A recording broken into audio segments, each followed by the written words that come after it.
The federal government today released details of the visa policy 2025, and we'll be hearing more on the expatriate administration system in Nigeria.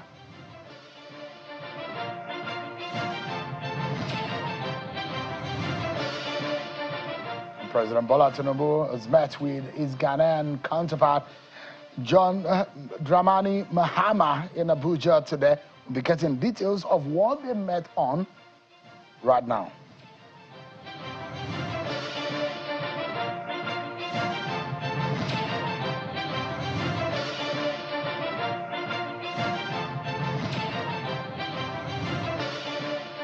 Hello everyone, welcome to the program. This is Politics Today, live on Channels Television. I'm Sean Kimaloye here in Abuja. We begin tonight by telling you about the meeting between President Bola Tinubu and the Ghanaian President John Dramani Mahama. When they met earlier today in Abuja, President Tinubu received his Ghanaian counterpart, where both leaders are expected to focus on strengthening diplomatic ties between Nigeria and Ghana, as well as discussing key regional issues within the economic community of West African state ECOWAS. This is President Mahama's first visit to the presidential villa since his inauguration on the 7th of January 2025. Take a listen to both leaders after their meeting today in Abuja. I feel good that he's here in the first place, and I'm indeed very happy of the effort is made to have a bridge between the AES countries and the ECOWAS. It's not a bad idea for us because of the security situation in the Sahel region and what economic opportunity that we must embark to ensure security of life and properties of our citizens. The innocent people in this episode are the citizens of those countries. Not much about us, the leadership. The citizens must be the first, beneficiary and the first part of reasons together. Twofold: to thank him for the honor done me during my inauguration, but also to brief him on a visit I made to the Sahelian countries, Burkina Faso, Mali, and Niger, and to bring him up to date with some of the issues that I discussed with him. As ECOWAS chairman, it's my duty to come and brief him on some of the concerns that were raised there, so that we continue to see how to dialogue with those other countries. It's a complicated situation, and it's not as easy as we might think, but we just need to continue to dialogue and see how we can continue to cooperate together. All right, there you have it. Both leaders, President Bola Tinubu and President Mahama of Ghana. Now, you must have heard what Donald Trump is doing in the United States. ICE, that's what they call it. He's been chasing around people, picking people and deporting them. That is the approach of Donald Trump. And as far as their policy is concerned, on visa and immigration in the United States. But Bola Tinubu has gone ahead to change the visa policy in Nigeria. Does he entail sending back or sending packing some people who are they are not Nigerians? Or exactly what is this visa policy? The new one, what does it entail? Don't forget that there was an earlier announcement made by the Bola Tinubu government about the cancellation of the visa on arrival policy. We'll be getting to know what exactly these plans are. Is Bola Tinubu and Donald Trump on the same page, or these policies are different? We'll be hearing details on that, but let's check out some of your political roundup stories.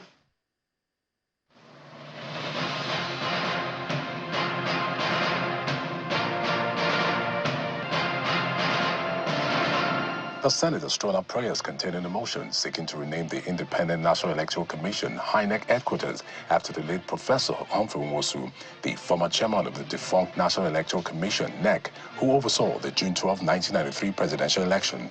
The motion, sponsored by Senator Eyinaya Baribe, also called for posthumous national honors to be conferred on Professor Nwosu in recognition of his role in Nigeria's democratic evolution.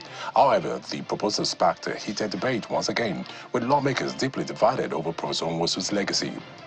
After an intense deliberation, majority of senators rejected through a voice vote, accepting to honor him with a 1-minute silence and extend condolences to his family, effectively dismissing the other prayers to immortalize Nwosu. Meanwhile, the Southeast Caucus of the Senate has appealed to President Bola Tinubu to honor Professor Nwosu by immortalizing him for his pivotal role in ensuring that the historic June 12, 1993 presidential election held and also put the elections in the consciousness of Nigerians. Expressing disappointment after the upper chamber rejected their motion, the Southeast lawmakers, who had earlier walked out of the chamber, told Senate correspondents in a separate briefing that President Tinubu has always been recognized as a June 12 warrior, making it fitting for his administration to acknowledge Professor Nwosu's legacy. The lawmakers say in spite of the rejection of the first two prayers, the caucus remained undeterred, arguing that Professor Nwosu's recognition may be delayed but not denied. In the House of Representatives, 32 constitution amendment bills have scaled second reading. Some of the notable bills include a bill for an act to alter the provisions of the Constitution to provide for the office of the Prime Minister as head of government and the office of President as head of state, and to provide for a framework for the mode of election to the said offices. A bill for an act to alter the provisions of the Constitution to provide for specific seats for women in the National and State Houses of Assembly. Also, a bill for an act to alter the provisions of the Constitution to review the status of the Federal Capital Territory as regards the election of the President of the Federal Republic of Nigeria. This brings the total number of constitution amendment bills passed so far through second reading to 113. A group of youths in Rivers State is calling on all political actors to halt further litigations, emphasizing the need for unity to restore political stability and ensure the return of democratic governance. The youths, a faction of the Rivers State chapter of the National Youth Council of Nigeria, made its appeal shortly after electing new executives in Port Harcourt, the state capital. They declared their support for the sole administrator, Ibok Ete Ibas, describing his appointment as the only viable solution to the state's escalating political tensions. Some youths in the People's Democratic Party in Oshimilin South local government area of Delta State have passed a vote of confidence on the governor, Sheriff Oborewori, along with the state and local government party chairman. The youth took the decision during the inauguration of youth representing the 11 wards in the local government area. They commend the governor, Oborewori, for running an all-inclusive government where their voices are heard and for ensuring youth participation in governance. Meanwhile, in Ebonyi State, medical and other activities have been disrupted at David Umahi Federal University Teaching Hospital, Uburu, Ohazara local government area of the state for 2 days, following protests by the host community and counter-protests by the hospital management. The protest targeted at the management of the institution reportedly erupted, involving locals of the host community, Uburu, led by their traditional rulers. Channels Television gathered that the protesters alleged several wrongdoings against the chief medical director, accusing her of gross mismanagement, abuse of office, and disregard to the host community.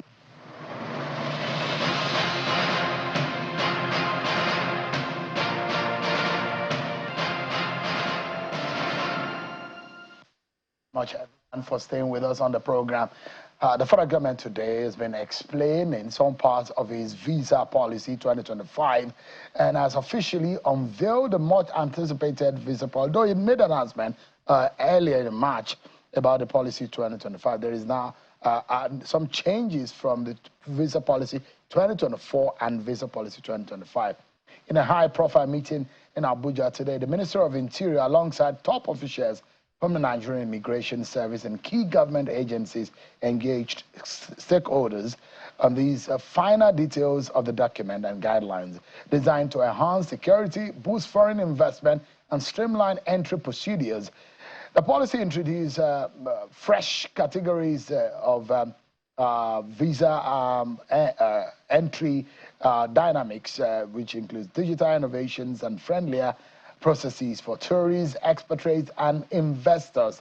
There's now what we call the Expatriate Administration System. But what does this mean for you as a Nigerian citizen? Let's get to it, everyone. I'm being joined tonight by the Minister of Interior, Mr. Olubunmi Tunji-Ojo, thank you so much, Honorable Minister, for joining us tonight. Thank you, Sean, for having me as always. So it is confirmed public holiday Monday and Tuesday, right? As approved by Mr. President. There's a popular joke that is why when some Nigerians love the ministers of interior, when there's an announcement of the public holiday. So it's good to know that our brothers are breaking their fast and Ramadan is officially going to come to an end. I will be celebrating it. We look forward to that. But today you had an engagement with stakeholders. There is now a visa policy 2025. The question will be, I think there was a visa policy 2020, there was a visa policy 2024, and now a visa policy 2025.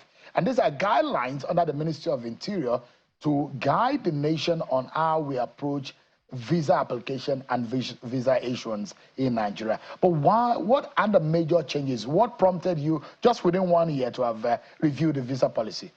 Yeah, thank you so much. First of all, I say Ramadan Kareem to our Muslim brothers. The first thing you have to understand is that there's nothing as dynamic as migration management. You saw, like, I think it was today, when even Poland came up with new regulations with regards to migrants and asylum and whatever. So it's constant because migration is a very dynamic thing. The visa policy, what we have now, I wouldn't call it a policy because I wouldn't come here and, of course, it's the president that has the power to sign a proposal into a policy, all right, with regards to visa management. What we have is a proposal. What we did today is to say, let us bring all stakeholders from foreign affairs, trade and investment, PEBEC, marine and blue economy, even all our diplomatic corps, and everybody on the same table, Immigration Service, Ministry of Interior. Let us brainstorm, because we don't want to act in silos. We don't want the Ministry of Interior to just sit down and do a policy that will not be friendly to the investment, to the business community, and etc. So basically, today we had our proposal tabled, to stakeholders, and we all agreed on one or two things. And from here now, we will be taking it to Mr. President for his final approval. Migration management is strictly under the president. So it's a review of the visa policy 2024. Yeah. What are the changes that you are hoping, or what are the new proposals that you have? I will tell you, I was going to that. You have to understand, first of all, the first question is, what are the key responsibilities? What are the key functions of a visa?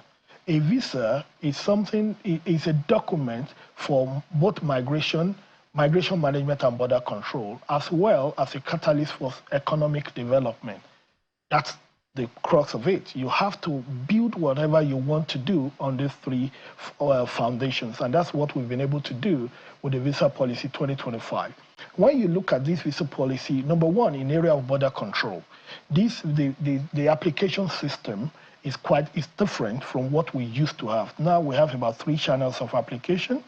You can apply at the embassy, you can apply via VACs, visa application centers, and you can also do what we call the e-application, all right? And of course, not even to apply, yes, or you can apply via the e-application channel, which is going to be an app as well as a web browser. So any of these ways could be used. And the whole issue is that we're concentrating approval of visa applications, processing and approval to Nigeria. We're centralizing that. Because the procedure we have today, there's no out of control. You apply at the embassies. For instance, the embassy that receives it is the immigration attaché that receives it, he reviews it, he processes it, he approves it, he issues it. So everything is only on one person. We have stopped that. So if you recall, in December, Mr. President commissioned what we call a Visa Approval Center, which is a massive infrastructure. So that Visa Approval Center will work 24/7. We have officers that we have trained alongside ICAO and Interpol in terms of the vetting to be able to use visa as a border control solution, all right? So with this new application, once you apply, the system is integrated with security international database in the world, Interpol, Midas, and etc. So once you apply, it's automated. The system, the application goes through that watch list, queries it, and of course, it's not subject to human influence, because as much as we want to open our borders, we must also make sure that we protect our borders. We want to open borders to people to come in, and we believe we'll be able to do that with technology. Hold on. And key issue is that from now, the e-visa, for example, which is the major change, approval for e-visa to Nigeria, for you to get a decision, either a yes or no, maximum of 48 hours. Because we want to make the border, we want to open Nigeria up. Let people come and see the beauty of Nigeria. Let people come and invest in Nigeria. For somebody coming who wants to invest in Nigeria, who wants to come for tourism, who wants to call for, it shouldn't take forever. The way the visa on arrival is today, which is more like an e-visa in a way, you understand, is that the decision-making is centralized only to the CG's office. That causes scarcity. That causes bottlenecks. And it means that for you to get visa on arrival, 8 out of 10 times, you need to know somebody who will talk to the CG, who will talk to the minister. You can't manage migration process like that. The system must work for everybody without knowing anybody. That is what we need Hope Agenda under Mr. President aims to be able to achieve. So this new system is more secured, it is more user-friendly, it's more centralized, and of course, it's more efficient. Because one of the major reasons, and interestingly, you have touched on visa on arrival policy, which the federal government said is going to scrap, and there are a lot of thumbs down on that decision. There are a lot of people say, look, if security was a major issue, and there are those who say, you've not been able to explain to Nigerians, really, because experts have said, you do not need to scrap the visa on arrival. And a lot of people say, look, they need more convincing, because it's too much of a deterrent when you say visa on arrival has been scrapped. Sheon, please hold on. I think I need to correct that. It's wrong. Visa on arrival, as it is today, is a form of e-visa. The only difference is that when you apply online, it goes to the CG's office. It's only the CG's office that approves visa on arrival. Once it is approved, they send you a notice that it is approved. You take that notice when you get to Nigeria. You now go through the pain of going to what we call visa on arrival counter, where they will now put Vignet and stick it to your passport. We are saying there's no need for that. So the visa on arrival process has only been optimized in such a way that you apply online. Once you apply online, you get your decision to come. You don't need a Vignet. You get an approval with a QR code.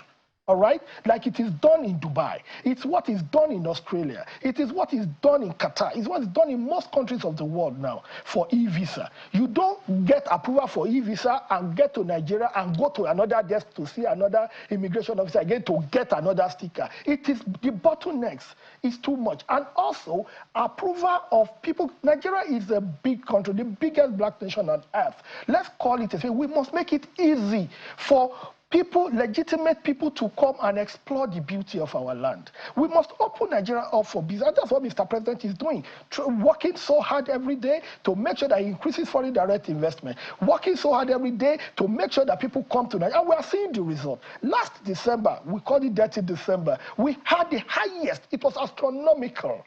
We saw the highest number of people coming into Nigeria for Christmas, coming for New Year. It was great.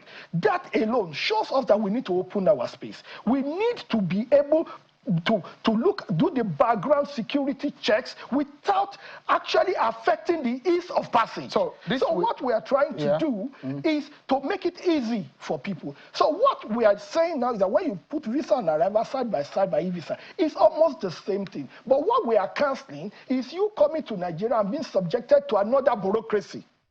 All right? That is what we are casting. So now, the question that some people are asking now about the e-visa versus the visa on arrival is the problem of having to access the application. On what platform will people be able to apply? And you said it's within 48 hours. Yeah. And this system is supposed to kick off in April, isn't it? Yes, we are rounding it up. Yeah, the visa on arrival, the physical one. No. We are rounding it up, all right? And we will communicate officially to Nigerians on the exact date, all right, when it's going to kick off. Okay. But we are rounding up the whole process. See, Sheon, visa on arrival is an e-visa.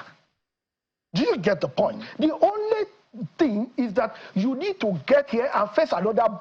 So what you are introducing in essence, and perhaps there is a modeling up of the communication at some point, is that you do not need any contact when you get physical contact when you get to Nigeria. You would have gotten your e-visa just like when you want to go to South Africa or any other country when you want to get e-visa. It's already with you, sent to your email. With your QR code, with everything, with your details, your picture, everything is already there. So once you come in, you approach an immigration officer just like somebody who already has what's it called, a sticker, coming to Nigeria. Visa. Yes, you come in, all we do is through the migrants, we get your biometrics, then we welcome you to... And the foreigners who are applying for the e-visa now will pay the same amount from the old regime. Yes, there's nothing new. No increase. No, nothing.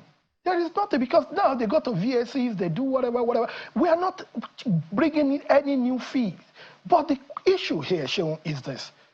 I am, to the glory of God, due to the benevolence of Mr. President. I'm the Minister of Interior. And my responsibility as Minister of Interior is to do everything to be able to help Mr. President to succeed. Yeah. Mr. President has opened the space of foreign direct investment. Now, tourism, through my sister Hanatu, a lot is happening within the tourism sector. We need people to come to Nigeria. This is a beautiful land. But what we are saying is, for somebody who wants to come to Nigeria for holiday, as Minister of Interior, do you know the number of people that will call me? Honorable Minister, please, we need help for visa on arrival. Why do you need to call the Minister of Interior to get visa to come and spend your money in Nigeria? If I want to go to Qatar, if I want to go to Australia, do I need to call Minister of Interior? Do I need to call CGIS? No. The system must work for everybody. So once the system goes through, and this time around, it's tamper-proof, because the system is integrated to all security watch lists in the world. So once you apply, it first of all goes through it, it clears you. There are so many other things, back channel. Is the e-visa, Minister, meant for every country that has that is clear to enter into Nigeria? The e-visa is for all countries, all nationalities, all right? Based on security advice.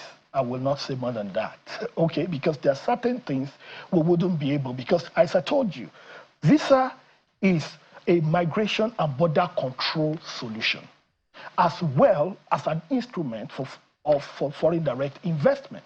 Investors want to come to Nigeria. People want to come. I'll give you an example, Sheil. Okay. Do you know the pain when somebody wants to come legitimately to Nigeria, just for a week, for a business meeting, just for a week, for even 3 days, and he needs to move from one place to the other, looking for who to call the Minister of Interior, who can call the CJNIS, just because you need visa to come to Nigeria. See, this is, when we talk about renewed hope, we're not talking about renewed hopelessness.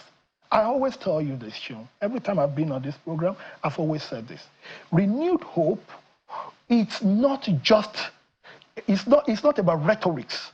Renewed hope is about business unusual. It's about the sweet experience, not just to Nigerians, but to partners, to people that are interested in partnering to develop this great country we call home. Let me ask you, Minister, because I saw something, I'm wondering if this is, I'm not sure it does apply. There is a card that immigration gives you when you are coming in, a declaration card when you are landing and exiting. Is that card still applicable? No, it's part of the reforms. We can no longer be giving paper card in the 21st century. So you scrap it? What we have done is to digitalize it. What we've done is to automate it. That's, you're talking about the embarkation and the landing card. So before you come into Nigeria, go online, which is the immigration website. Everything is intertwined, because we will now use the landing card to control migration. Is that globally acceptable? Because, I mean, do you do that in other countries? You do it in so many countries. And as a matter of fact, it's a function of the law. Yeah, whether or not... Hold on. Immigration is a creation of an establishment statute. And in that law, you have your embarkation and your All right? And of course, it serves the purpose of data management for government. Okay? That's number one. Then number two is that you must also understand that it is a migration management solution. It doesn't take you more than 2 minutes. You just say, now we can't be giving papers again, because in the next 5 years, in the next 10 years, government might need data about somebody who came in. All right? We cannot be looking at physical archives and be looking for the landing card of that person, or exit card, or looking at the declaration of that person. But once it is electronic, you can pull it even in the next 15 years. But when we wonder, Minister, that except if you say that the law specifically asks that people must fill that form, the question is that isn't your database sufficient to give that kind of information once one swipe is or a passport in and out of Nigeria? No, definitely. Our database is sufficient for that. But like what I told you, it's a migration management solution. Okay? For instance, if you're going to Singapore, you fill online. Even for visa-free countries in Europe now, they're bringing what we call the ETA. All right? So it's not something that's only Nigeria. I mean, even for the Schengen countries, even for America and a lot of countries. Because it is, see, you cannot be too careful when it comes to caution. Okay? And you have to understand that migration, irregular migration, is one of the biggest threats to even internal security. So I wouldn't want to go too deep into some of these things, because I'll start entering the realm of real security issues. And I'd like to ask you, because one of the issues that came up is the Expatriate administration system. And there are those who have queried in the manner in which Nigeria has managed expatriate quota, ingress and egress of expatriates, and how that policy has affected the job opportunities, professional job opportunities for Nigeria, because you see a lot of expatriates brought into Nigeria that are doing the jobs that Nigerians can do. And the explanation or definition of expatriate is expatriate can only come in when jobs that Nigerians cannot really do or don't have expertise in, or you have your staff or consultants in other climes that you want to bring to integrate for your business endeavor. But were you able to clear the air about the expatriate quota and the expatriate administration system today? Yeah, the expatriate administration system, if you can recall, about 2 days ago, we had, is it 2 or 3 days ago, we had a meeting with NECA. That's the Employers Consultative Association. We had a meeting with MAN and NASIMA and a couple of the bodies to be able to clear it, because we all have a duty to Nigeria to protect the interest of this great country we call home. This is our only home. And long after we're out of government, it will still remain our home. And as a matter of fact, it's our inheritance that we will also be good to our children. So the major issue you need to ask me, which you didn't ask, is the why did we have the abuse we had, all right? And I will tell you, we had a scenario where we had about 12 different solutions working in silos and not communicating behind the scene. For example, the Ministry of Interior issues business permit and expatriate quota. Business permit is the prerequisite, is the foundation for granting of quota. Quota is the prerequisite for the issuance of work permit, SEPAC. Now, the Ministry of Interior issues permit and also issues quota, but Immigration Service issues SEPAC. When President Bola Ahmed Tinubu came, we had a system where real time, there was no way immigration will know the number of quota that ministry has issued. There's no way the ministry will know the number of SEPAC immigration has issued. So as a matter of fact, you saw a lot of circumvention of the system. That's why we came up with what we call an expatriate administration system. What is this expatriate administration system? It's a single solution like an interior suite, whereby both the ministry and the agencies can speak through the back on one platform. So if you apply for permit, it's impossible for you to apply for permit for quota if we have not granted that. It is, if we issue you 50 quota, immigration will know that you cannot get more than 50 setback. All right? So we have solved that problem in one ease. Another problem we have solved is this. Let me tell you. I cannot imagine if Nigeria uses taxpayers' money, all right, to repatriate expatriates that run against our immigration laws. It shouldn't be. All right? Because expatriates, by virtue of Immigration Act, are supposed to provide bond or whatever that is needed, all right, to cover their cost of repatriation in case they flout the law. We never had that. We were budgeting for that. We were spending a lot of money deporting expatriates, repatriating them to their country. That was on taxpayer. What has this new government done? The front for this government is to build infrastructure. As you can see what Mr. President is doing. Building roads, schools, and a lot of things. Even enhancing our security architecture.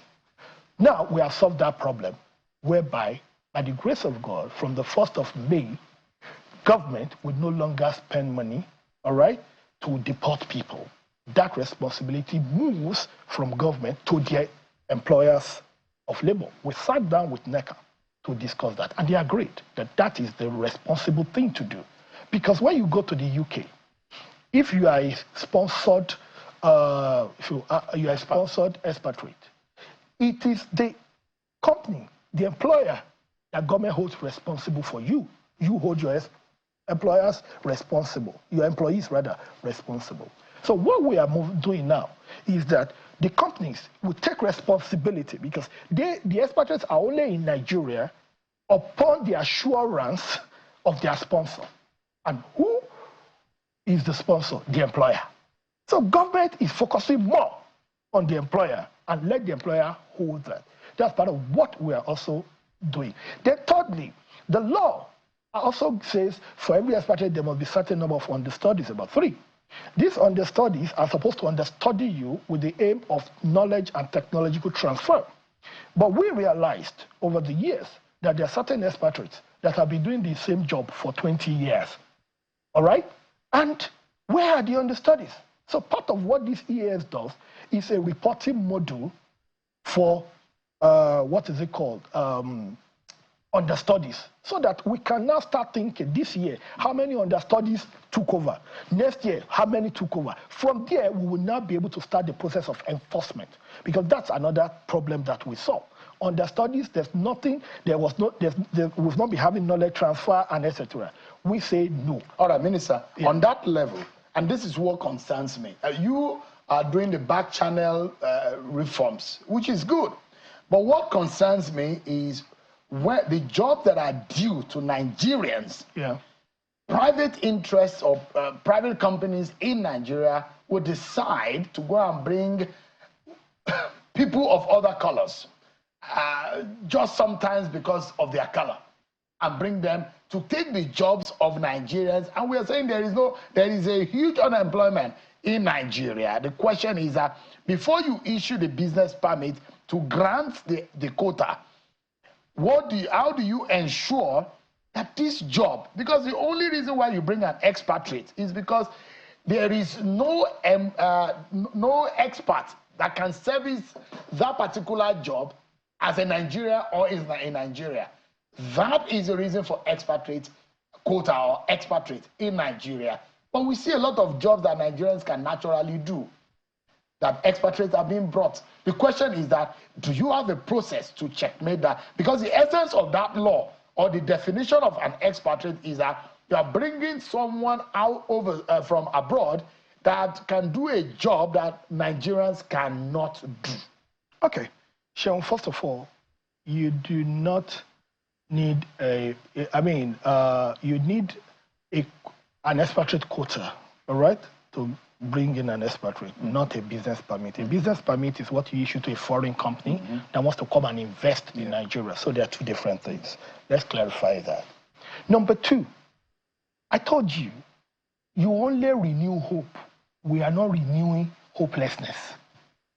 If it isn't broken, there wouldn't have been a need to fix it. The whole reason why we are fixing and coming up with all these new initiatives is because we realize the system has not been working for Nigerians. And this particular administration, under the leadership of President Bola Ahmed Tinubu, is about Nigeria first, Nigeria second, and Nigeria always. That's the truth. It's about Nigerians. If you recall, in February, the ministry came up with a circular to say the approval process of expatriate quota has been reviewed. Prior to this administration coming, there were certain levels of approval. Like, for instance, if you apply, I think, less than 5, the director has the power to approve it. I think about 10, the PAMSEC can approve. It's only above 10 that he comes to the minister. So we realized that without indicting, because I've been fortunate to have some of the best and hardworking public servants, I have to say that, you know, and my officers have very wonderful officers. But we realized a lot of abuse because a lot of these things were not coming up for review. It was being approved at that level. And what did we do? Immediately we saw it. For instance, I saw an application where a company requested for a waitress as an expatriate. And immediately I flagged that. You cannot apply for, I mean, it's not doable. Some will be so ridiculous as to ask for expatriate a driver. They need expatriate quota for a driver. You cannot do that. The law is simple. Only when skills are not available in-house, that is when you bring the skills. And when you bring the skills, it's not an end to itself. You bring this skilled personnel to mentor Nigerians as understudies and train them over a period of time so that there is knowledge transfer, Nigerians can take over. And that's what we saw that Saudi Arabia has done in the oil and gas sector. I think the IKV has recorded over 50% performance over the last couple of years. We want to start having a measurement metrics to be able to say, hey, listen, the ministry must be more responsible in approving of this quota. And that is why we have cancelled the approval being granted by directors. Below 5 goes to the permanent secretary. Because for you to be a permanent secretary, you are the chief accounting officer of the ministry, you are expected to have that level. Minister, hold on. Yeah. And above 5 comes to the minister. So for me, the ministry must now utilize its, must now utilize powers to ensure that only those that qualifies to be expatriates indeed, you understand, can now, be issued Minister, this quota. I'd like to put a challenge to you and this government. And this has been happening for several years. And there are big corporations in Nigeria, big private institutions in Nigeria that are carrying around the heads of those private institutions. And they are big ones. I mean, without wanting to mention their names, there are MDs and group managing directors of these companies that are non-Nigerians, and they've been here for years, 10, 15 years. Does it mean that no one can head those institutions here in Nigeria? And I want to put a challenge to you. And I can easily ask Nigerians to start putting the names on Twitter, on Facebook, to say, these are the companies that are flouting the expatriate system in Nigeria, where Nigerians are suffering. There are no jobs in Nigeria, but people have been brought outside of Nigeria to come and take the jobs at Nigeria. I would like to plead with you, Minister, that you make a commitment to Nigerians, that you will review some of these big corporations without leaving without leaving anyone behind, and ensuring that the jobs that belong to Nigerians go to Nigerians. Can you make that commitment to Nigerians tonight, So, Minister? first of all, let me tell you this. Look at the antecedent of this government. From May 29, 2023, when Mr. President took over, one of the first statements he made, 3 words: subsidy is gone. That is a bold, audacious statement by a statesman. All right? And when you look at the reforms, even in the power sector, you look at reforms, even in FCT, all right? You look at reforms within the energy, the oil and gas sector. You look at even the reforms in interior. You will know these are very audacious reforms. This government is not scared of taking the right decision. But for me, for the commitment you're asking of me, I must tell you it's a delicate balance. When you're talking about MD CEOs, of striking protection of jobs as well as creation of jobs. All right? For instance, I bring my money. to invest in Nigeria and I'm the MD of my company, you will not tell me to bring my money and walk away. I'm just citing it as an example. So we must understand that, are we talking about Nigerianization or naturalization, or are we talking about... No, hold on. I'm talking about hold on. popular, and you are almost moving me to mention, I can mention big corporations, about 5 of them, please. headed by non-Nigerians, and they've been here for years. Listen to me. Under this expatriate listen quota. to me. You do not paint an entire street, all right, with a single brush. We want to protect jobs, all right, but we can only protect jobs that are available. My major concern, of course, we treat every incident and all issues according to individual merits, okay? There are some companies that we've had to decline quota in the last couple of weeks. There's a particular company I wouldn't want to mention for an MD, all right? Because we believe these skills are available. Then the person that is being brought in is not a core investor of the company, all right? So you will not just have a blanket to say all MDs must be Nigerians. No. Some of these companies, there are reasons. Even in the UK, there are companies that you still have Nigerians, okay, as MDs. They might be small, they might be large, they might just be average. So you cannot just have that blanket, because as much as you need to also protect jobs, you can only protect what is available, okay? You will not kill something and expect it to give you life. I'm talking specifically, Minister, to the jobs and to those expatriate jobs that are being taken, which Nigerians can also If you talk about jobs, it's a different ball game. Yeah, but you're talking about chief executives, a blanket approach for chief executives.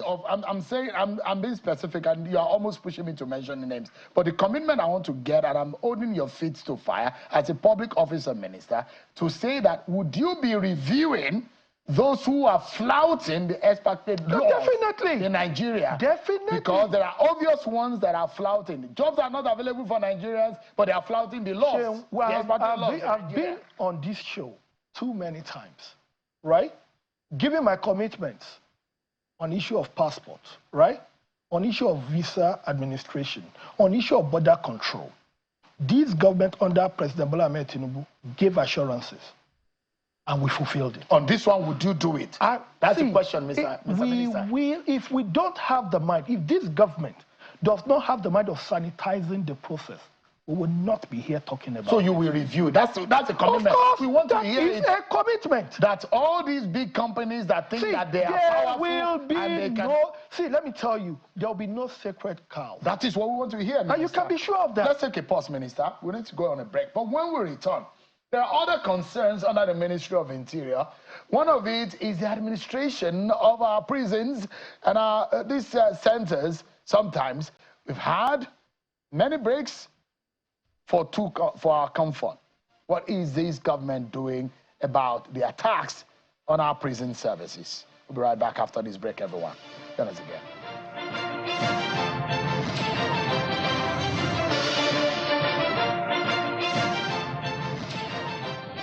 Thank you so much, everyone, for staying with us. Minister of Interior, Mr. Olubunmi Tunji-Ojo, has been speaking with us on the policy and the proposal for a review of Nigeria visa policy. What is happening in the United States, Minister?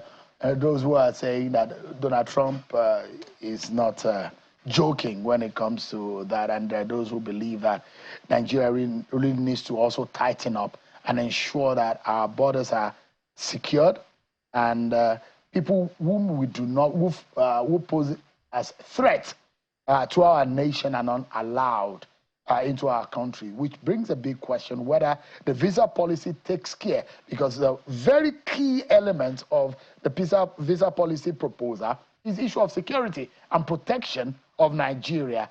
Border control comes into the mix. In this new proposal, how do you ensure a safer border in Nigeria? Well, thank you. Well, I think that's been, I've spoken about it, but I'll mention it. And also beyond the visa as an instrument of border control, you must also appreciate this particular government, what this government has done. I can speak to you now that 60% of our terrestrial borders, which covers 4,047, so 60% is about 2,400 kilometers, has e-surveillance solutions and, of course, a lot of gains. What does that mean? What we mean by is that there is real-time monitoring from the command and control and communication. Land borders? Land borders, terrestrial borders, about 60% of our land borders. This government has achieved that. And so just a moment, Minister. I know that you are sometimes very weary. No, just because of your time. Yeah, no. So the question is that you can see in one room what goes on in some of these borders, because we have vast borders, especially the borders within the Nigerian northwestern region and the northeastern region, which has been very vulnerable, from Sokoto up onto Borno State. You see those vast borders, and you can imagine how vast that border is. The border between the borders Nigeria and Chad and Niger, you can travel as far as from Lagos to Abuja. That's how vast some of these borders are. So you're saying that, in essence, we can physically, on camera, in video, see what is going on in these borders. Is that what you're saying? Without risking the lives of my officers, I wouldn't go too deeply into locations.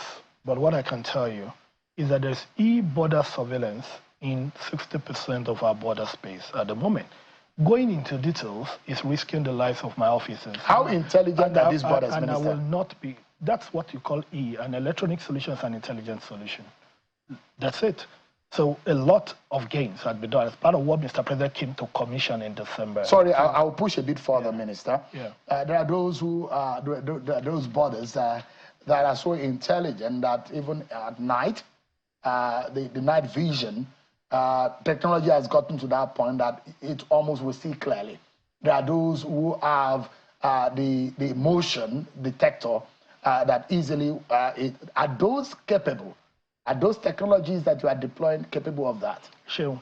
They are enhanced, state-of-the-art, and some of the latest and best technologies anywhere in the world, without giving you specific features of these solutions. Because let's respect national security. Because if you delve too deeply into details, it will be running after chasing populism instead of protection of the lives of these officers and national security. And I would not be irresponsible in that regard. So there is a new order, and terrorists and those who are coming into Nigeria, they can be seen now. Sure. We can monitor them now. In the name of God, do not push this further. I tell you what it is.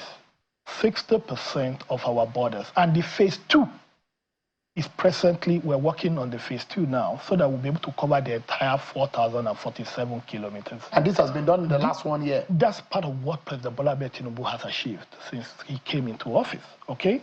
And also, do not forget today that what you have as an e-gate solution, it's not just for the ease of migration, it's also a border control solution.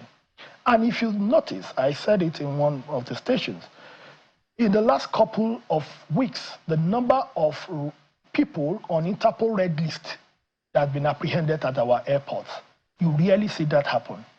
But Nigeria, just last week, we got somebody on the Interpol red list wanted in Ireland. The other day was somebody wanted on red list of Interpol. Today, our borders are more protected. Why? Because immigration cannot do pre-profiling. Immigration officers can now do objective profiling rather than subjective profiling. If you come into Nigeria, Nigeria has your details. Nigeria does your profiling even before you come. All this has changed over the last 18 months of President Bola Ahmed Tinubu's administration. These are things that were done in the area of border control. Today, your passport is has been imported to the PKI, PKD, and CAO Global Directory. These are border control solutions that this government has done. There's a PNR solution as we speak, passenger name record, and the advanced passenger information system. That had been done, integrated to the MIDAS and Interpol. A lot of work had been done in border control. Let me tell you the truth. Our model today, without mentioning one or two developed countries, I can tell you emphatically, I've had the opportunity of presenting our models to about 2-3 of these countries, and I can tell you there's adoption of our border control model as I speak. Next week, just today in office, I got an invitation to one of these global to come and talk about border control, the Nigerian story.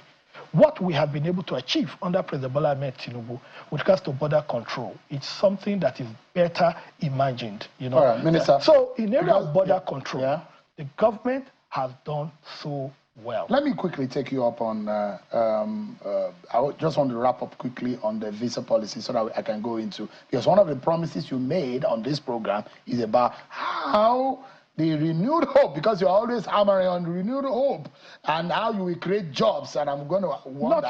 Not me creating jobs. You, this administration. You through the president has said that under your ministry, not me through the president. The president through me. Whichever way.